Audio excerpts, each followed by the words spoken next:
नमस्कार विद्यार्थी मित्रांनो. FYBSc कॉम्प्युटर सायन्सच्या mathematics paper second discrete mathematics semester first मध्ये चॅप्टर 1 लॉजिकला आपण सुरुवात केली होती आणि त्यामध्ये आपण आज प्रेडिकेट्स, क्वांटिफायर्स म्हणजे काय, त्यांचं निगेशन कसं असतं ते बघणार आहोत. An open sentence which contains one or more variables म्हणजे unknowns is called a predicate. Predicate म्हणजे काय? एक ओपन सेंटेन्स असतं. ओपन सेंटेन्स म्हणजे काय? काहीतरी समीकरण असतं ज्यामध्ये एक किंवा एकापेक्षा 2, 3 असे व्हॅरिएबल्स असतात. अप टू n व्हॅरिएबल्स वापरलेले असतात. त्याला आपण प्रेडिकेट असं म्हणतो. A predicate involving n variables is called n plus predicate. आता त्यामध्ये जर n व्हॅरिएबल्स असतील तर तुम्ही त्याला n प्लस प्रेडिकेट असं म्हणणार. n plus predicate is denoted by p म्हणजे प्रेडिकेट कंसात ते व्हॅरिएबल्स लिहितात x1, x2, x3 up to xn. For a predicate x1, x2, xn अशा ज्या व्हॅरिएबल्स तुम्ही मानलेत त्या प्रेडिकेटमध्ये, त्यांना ज्यांच्या किमती तुम्ही देता त्या किमतीला आपण युनिवर्स ऑफ डिस्कोर्स असं म्हणतो. म्हणजे ज्याची किंमत देणार. फॉर एक्झाम्पल तुम्ही रिअल नंबरची किंमत दिली तर तुम्ही रिअल नंबर म्हणणार. फॉर एक्झाम्पल एक्स म्हणजे संख्याच नाही, एखादा पर्सन असेल तर पर्सन आहे तर कुठलचे आहेत? तुमच्या सिटीमधले, तुमच्या शहरामधले किंवा तुमच्या वर्गामधले. That is universe of discourse असं म्हणतात. फॉर एक्झाम्पल एक एक्झाम्पलच बघा. पी एक्स वाय पैकी हे एक्स वाय व्हॅरिएबल्स आहेत, तुला माहिती आहेत. 2 व्हॅरिएबल्स वापरलेत म्हणजे हे प्रेडिकेट जे आहे ते आपण असं डिनोट करणार. आणि प्रेडिकेट म्हणजे ओपन सेंटेन्स. ओपन सेंटेन्स म्हणजे अशा प्रकारचं समीकरण x + 2y = 8. आता यामध्ये ही जी अक्षर आहेत म्हणजे व्हॅरिएबल्स आहेत त्यांना ज्याच्या किमती तुम्ही दिल्या हे साध्य होण्यासाठी त्याला आपण युनिवर्स ऑफ डिस्कोर्स म्हणतो. म्हणजे या ठिकाणी आपण म्हणणार एक्स आणि वाय इंटिजर्स आहेत म्हणजे इंटिजर्स हे युनिवर्स ऑफ डिस्कोर्स झालं, हे लक्षात ठेवा.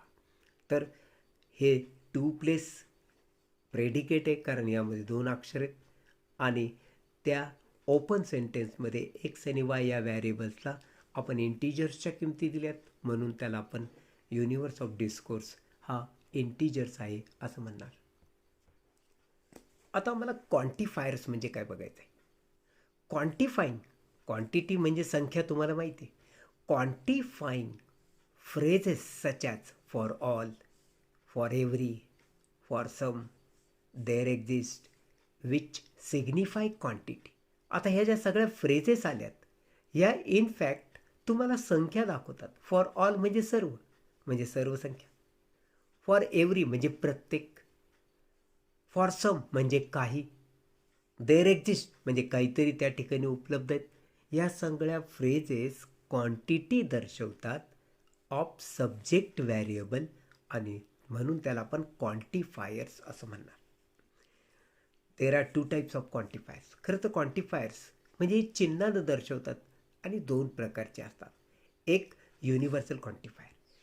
The quantifiers for every, for all ह्या ज्या फ्रेजेस आहेत फॉर एव्हरी, फॉर ऑल या टाईपच्या त्याला आपण युनिव्हर्सल क्वांटिफायर्स असं म्हणणार आणि they are denoted by this symbol. आणि या सिम्बॉलचा वापर करून युनिव्हर्सल क्वांटिफायर्स डिनोट करतात.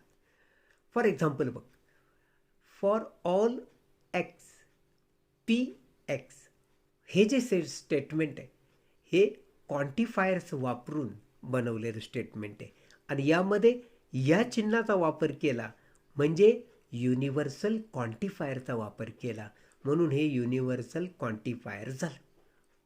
याला वाचणार कसं? Red as for every X P x. याला फॉर एव्हरी, फॉर ऑल असं तुम्ही वाचणार एक्स पी एक्स.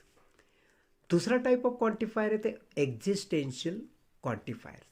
हा एक्झिस्टेन्शियल क्वांटिफायर्स म्हणजे काय? ज्यामध्ये फ्रेजेस येतात देअर एक्झिस्ट, फॉर सम अशा फ्रेजेस ज्यामध्ये येतात त्याला आपण एक्झिस्टेन्शियल क्वांटिफायर असं म्हणतो आणि तीच आर डिनोटेड बाय सिम्बॉल दिस. आणि अशा चिन्हानं आपण ते क्वांटिफायर डिनोट करत असतो आणि ज्याला आपण एक्झिस्टेन्शियल क्वांटिफायर असं म्हणतो. फॉर एक्झाम्पल हे बघ, there exist X P X. कसं वाचशील?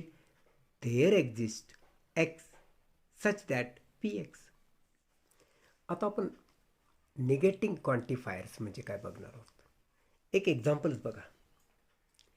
Every student in my class is from Marathi medium school. हे तुला स्टेटमेंट दिलं. ह्याचं तुला निगेटिंग लिहिण्यापूर्वी ह्या क्वांटिफायरचा वापर करून स्टेटमेंट तयार करा. मग पी एक्स म्हणजे काय? तर x is A student in my class is from Marathi medium school. हे यावरून मी स्टेटमेंट तयार केलं. आता याला सिम्बॉलिक फॉर्ममध्ये लिहायचं, म्हणजे एव्हरीचा वापर झाला पाहिजे. एव्हरी हे सिम्बॉलिक फॉर्ममध्ये आलं पाहिजे आणि हे स्टेटमेंट पी एक्स म्हणून तू जे मानलं त्याला लिहिता आलं पाहिजे. म्हणून आपण याचा आणि या स्टेटमेंटचा दोघांचा वापर कसा करणार बघ. तर फॉर एव्हरी म्हणून हे चिन्ह वापरलं एक्स. एक्स म्हणजे स्टुडंट आणि ते स्टेटमेंट होतं in my class is from Marathi medium school म्हणजे पी एक्स. अशा रीतीनं for all x P x असं म्हण किंवा for every X P x हे झालं या स्टेटमेंटचं सिम्बॉलिक फॉर्म. आता तुला ह्याचं निगेशन लिहायचं आहे. मग नाव negation of this statement is. आता याचं निगेशन कसं होईल?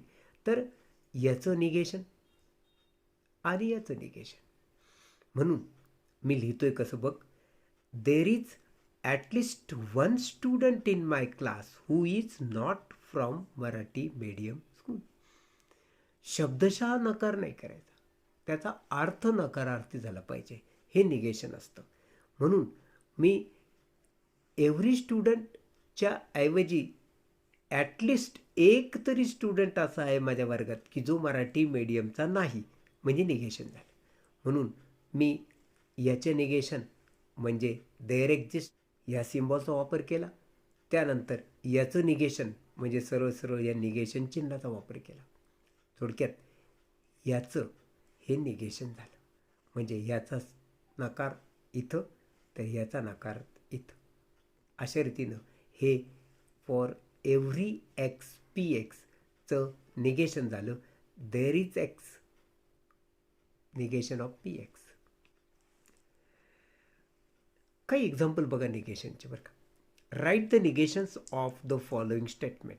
एक दिलं आहे for every x x square greater than X. तुला याचं निगेशन लिहायचं. बघ बरं का, निगेशन लिहितात कसं.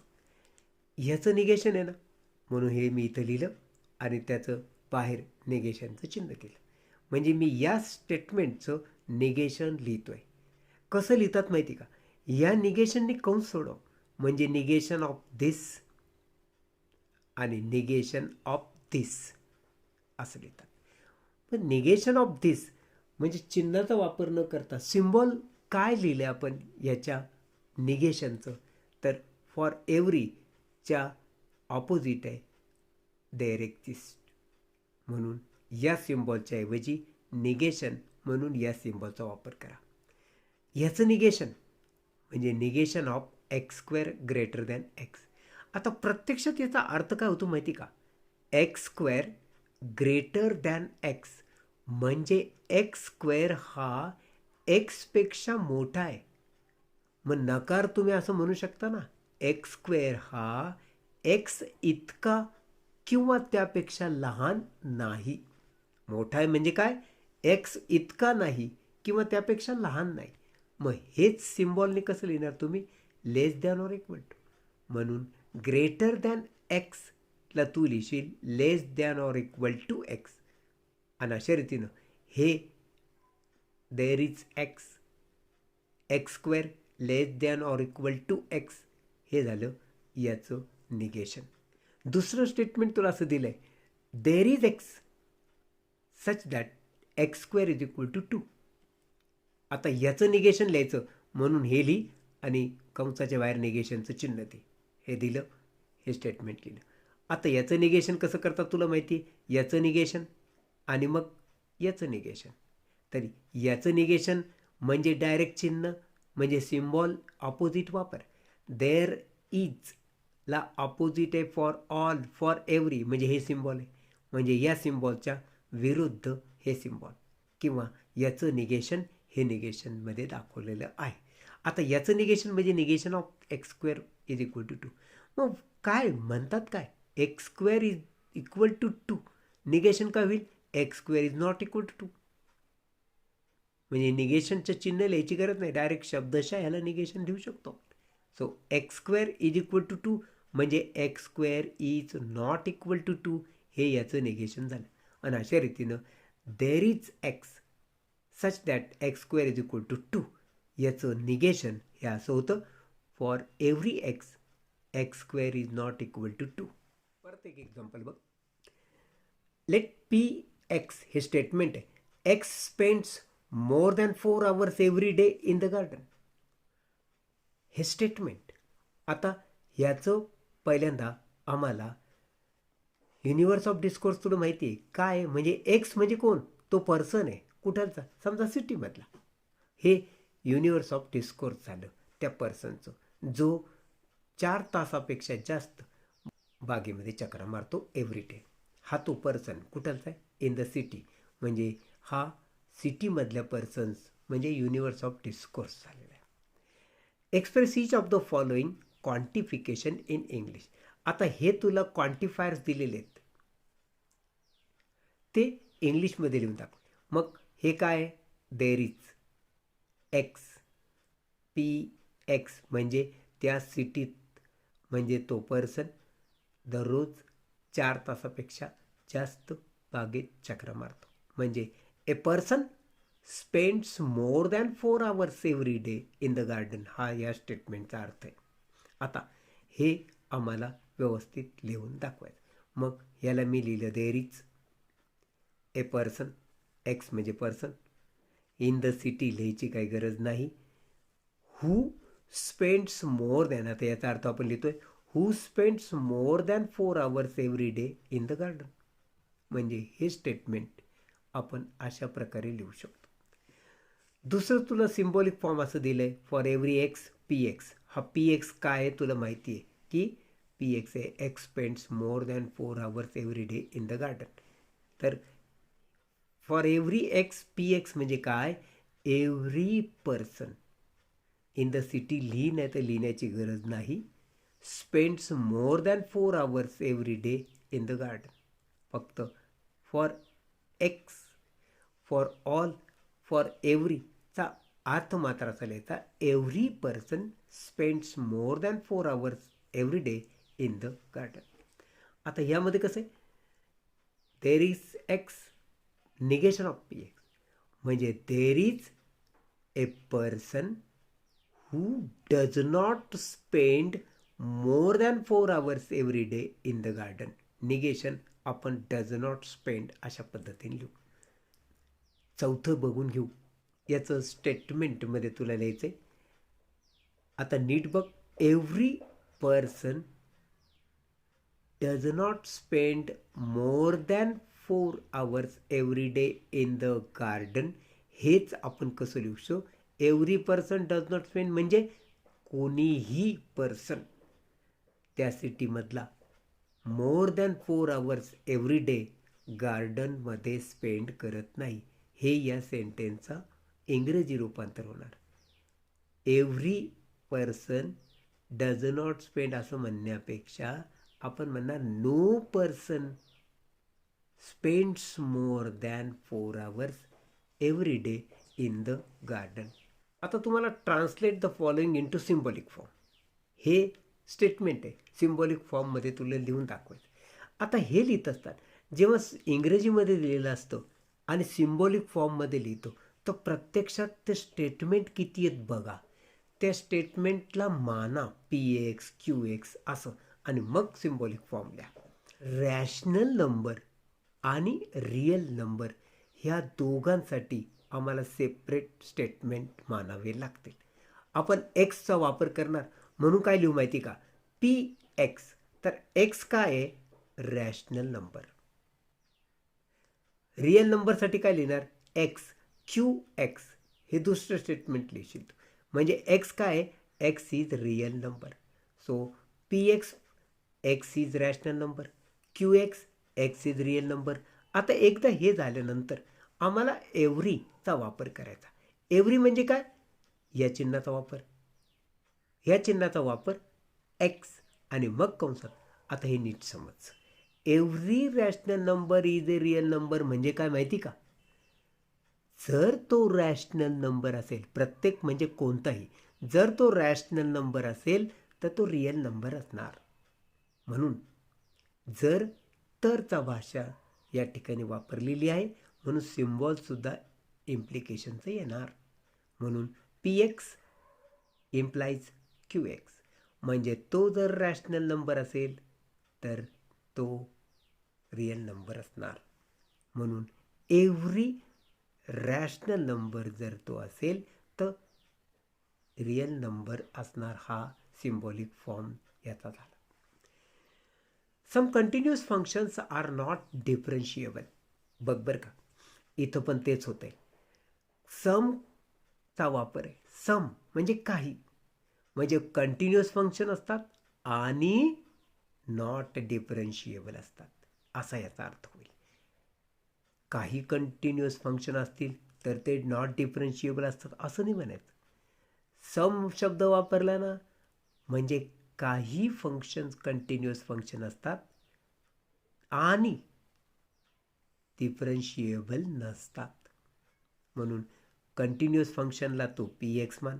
पी एक्स म्हणजे काय? X is continuous function. आणि नॉट डिफरन्शिएबलला नॉट म्हणू नकोस, डिफरन्शिएबल मान. नकारार्थ स्टेटमेंटमध्ये नाही वापरायचा, चिन्हाचा वापर करून लिहिताना त्यांचा वापर करायचा. इथं डिफरन्शिएबल म्हणायचं. म्हणून क्यू एक्स काय? X is differentiable function.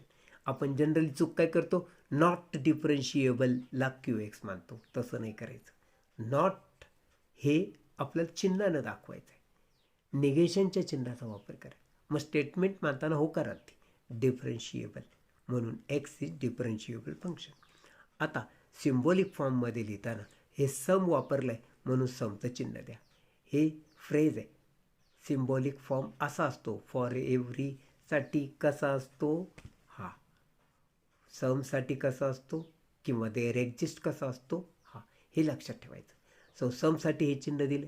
त्यानंतर कंटिन्युअस फंक्शन असेल आणि डिफरन्शिएबल नसेल तर डिफरन्शिएबलसाठी क्यू एक्स आहे आणि नॉटसाठी हे निगेशन चिन्हाचा वापर करायचा.